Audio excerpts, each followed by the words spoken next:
ఏది ఇప్పుడు 56 చెరువులు కబ్జా చేసిరని చెప్పని ఉప ముఖ్యమంత్రి కూర్చొని జనానికి చెప్పిండు. కబ్జా చేసి కట్టిండ్రు హైదరాబాద్ లా, ఆంధ్రోళ్ళు కేటీఆర్ ల పార్ట్నర్లు ఉండి అని చెప్పి కట్టిండ్రు, అవన్నీ మొత్తం కూలగొట్టాల్సిన అవసరం ఉంది ప్రెస్ మీట్ లో పెట్టి చెప్పిండు. ఒక సింపుల్ ఎగ్జాంపుల్ చెప్తున్నా. మరి ఒక్కడన్నా 56లో ఒక 6 అన్నా లేకపోతే 6 గజాలన్నీ ఎక్కడన్నా ఈ ఉన్నోళ్ళు మొత్తం తీసే బంగ్లా గులగొట్టిండే ఏమన్నా ఈ చెరువుల కబ్జాలు చేసినాయి అంటే ఇప్పుడు వీళ్ళు అది బయట పెట్టి వీళ్ళు పార్ట్నర్షిప్ తీసుకున్నట్టు అలా అంతే కదా. జనానికి ఏం పడుతుంది? ఒక రకంగా రేవంత్ రెడ్డి డిసైడ్ అయ్యి ఉంటాడు. ఈ తక్కువ టైంలో కాంగ్రెస్ పార్టీ పైన విపరీతమైన వ్యతిరేకత వచ్చింది, మనం ఏం చేసినా కానీ మళ్ళీ అధికారంలోకి వచ్చే అవకాశం లేదు, సో ముఖ్యమంత్రి పదవి అయితే నాది గట్టిగా ఉంటుందని డిసైడ్ అయ్యి ఉంటాడా?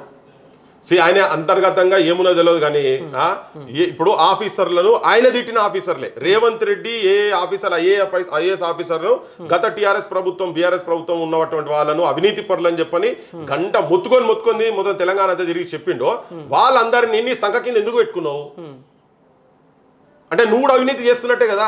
జనం ఏమనుకోవాలి? ఇప్పుడు మా ఓటర్లో ఏమనుకోవాలి చెప్పు.